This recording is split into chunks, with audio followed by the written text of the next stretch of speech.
Bab ke-8 tasmiyah, mengucapkan bismillah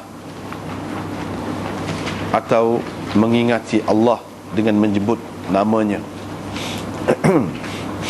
ketika memulakan segala pekerjaan dan ketika hendak bersetubuh.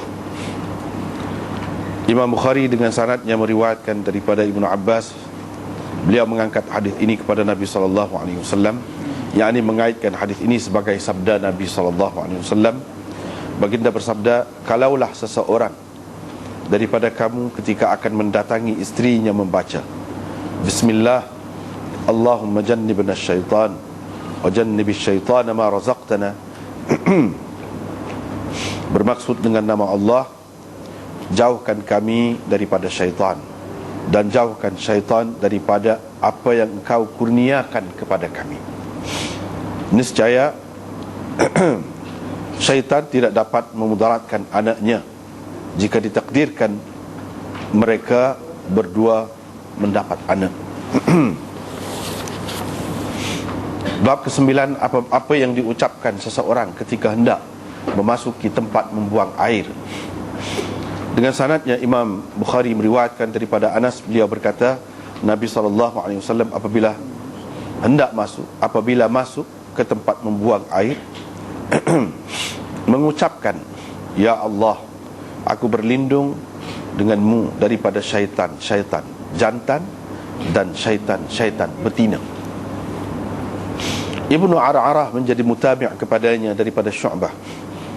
Gundar berkata, diambilnya daripada Syu'bah apabila seseorang pergi ke tempat membuang air. Musa berkata, diambilnya daripada Hammad apabila dia masuk. Sa'id bin Zaid pula berkata, Abdul Aziz meriwayatkan kepada kami apabila seseorang hendak masuk. Bab ke-10, meletakkan air pada tempat membuang air.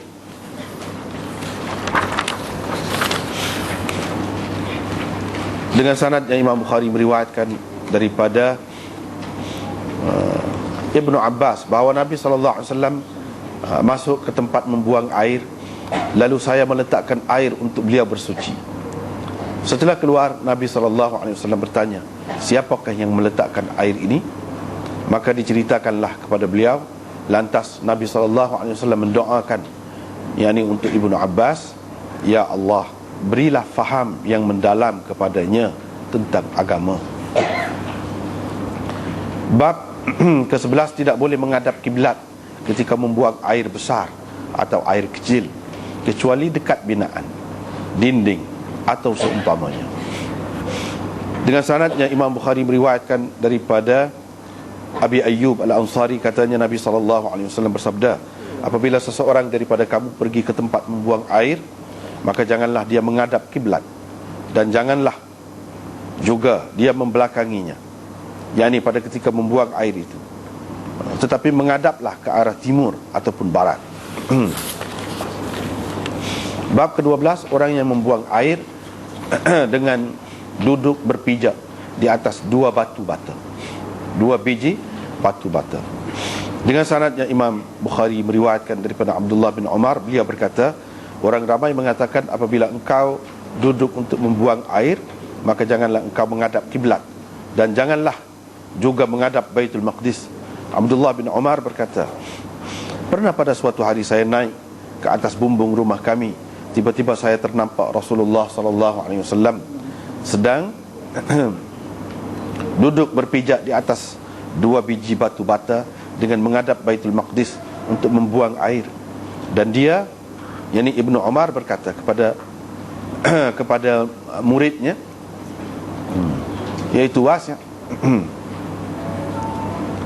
barangkali engkau ini termasuk di kalangan orang-orang yang bersembahyang dengan melekatkan punggung mereka ke lantai. Saya, yakni Wasi', berkata, saya tidak tahu demi Allah, yakni apa maksudnya. Malik menjelaskan, maksudnya ialah orang yang orang yang bersembahyang dalam keadaan tidak terangkat punggungnya dari lantai. Dia sujud dalam keadaan punggungnya melekat di lantai.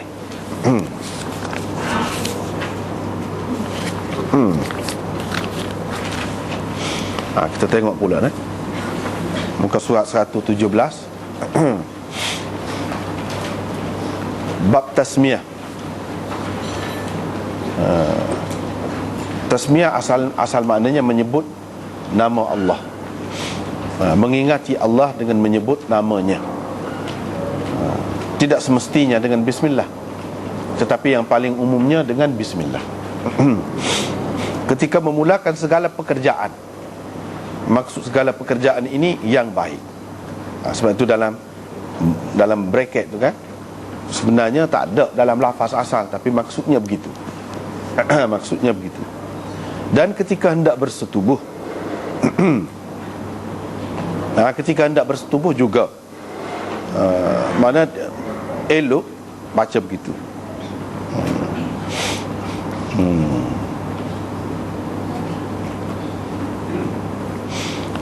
Di bawah tu ada huraian ringkas, sangat ringkas tu, paling ringkas. Boleh dibaca sendirilah. Kita nak tengok dari segi maksud Imam Bukhari ni. Kalau kita perhatikan Imam Bukhari ni, sama-sama pun dia tajuk dia tu yang penting. Tajuk dia tu yang penting. Di sini nampak macam tidak ada kaitan dengan bab yang Imam Bukhari bincang. Nampak macam tidak ada kaitan. Sebab apa yang kita duduk bincang sekarang ni pasal wudu. Ni bab wudu. Tetapi tiba-tiba setelah beberapa bab wudu berjalan dengan baik, sebelum ni kalau kita perhatikan daripada awal, dia bincang tentang permulaan wudu ni, hukum wudu. Mana ada dalam Quran, itu puncanya. Lepas tu disebut wudu ni ada sekali, dua kali pun ada Nabi SAW buat. Tak molek berlebih-lebih dalam wudu ni. Lepas pada tu, kedudukan wudu tu dari segi syarat untuk semaya, tak sah semaya, tak diterima. Orang panggil semaya apa pun tak diterima tanpa berwudu. Lepas tu dicerita pula tentang kelebihan wudu. Selain daripada ia ni merupakan syarat kepada sembahyang dan sebagainya, ada kelebihan wudu ni. Kelebihannya apa dia? Dalam dunia dan di akhirat. Disebutkan. Lepas pada tu wudu ni tidak mudah nak batal. Kalau kita telah ambil wudu tu dengan yakin, tak yakin, kena air sejuk gitu semua, nak ambil air semai basuh tu basuh ni, tak yakin. Nak hilang hak yakin ni tidak boleh mudah-mudah. Tidak mudah-mudah. Kena yakin juga baru hilang. Kalau dengan syak tak hilang, main-main tak hilang. Itu Imam Bukhari nak cerita. Lepas tu dia cerita wudu ni ada wudu yang ringkas. Wudu yang ringkas lagu mana kita sudah bincang dah dulu. Lepas tu isbaril wudu, yang ni wudu yang sempurna diceritakan juga. Lepas tu basuh muka. Basuh muka dengan kedua belah tangan. Walaupun ambil tu curah air dalam bekas tu, tampung dengan tangan kanan sebelah. Tapi bila nak basuh muka tu, ni tampung dengan tangan kiri pula untuk basuh muka. Kedua-dua tangan tu sekali. Dia sudah sebut dah, kiranya mula adalah air semaya tu kan start basuh muka. Dalam Quran pun sebut gitu. Idza qumtum ila salah faghsilu wujuhakum. Basuh muka. Hak tu start dengan hak tu disebutkan dalam Quran. Sudah dah, situ tak apalah. Tapi apa yang sini? Sini pula mengucapkan bismillah ataupun ingat kepada Allah dengan menyebut namanya dalam semua keadaan dan pada ketika nak bersetubuh. Kerana daripada air semaya ni pergi ke sepada bersetubuh ni pula. Jauh lagi. Itu yang jadi pening ni. Lepas pada tu, ketika nak masuk jamban pula, baca gapo? Apa kena mengena dengan wudu ni? Duk tengah-tengah cerita wudu ni, tiba-tiba kak je mari gitu. Dia buat mari benda ni. Lepas tu letak air dekat bilik air ataupun tempat buang air tu. Tak boleh menghadap kiblat pada ketika buang air besar ataupun air kecil, dan seterusnya.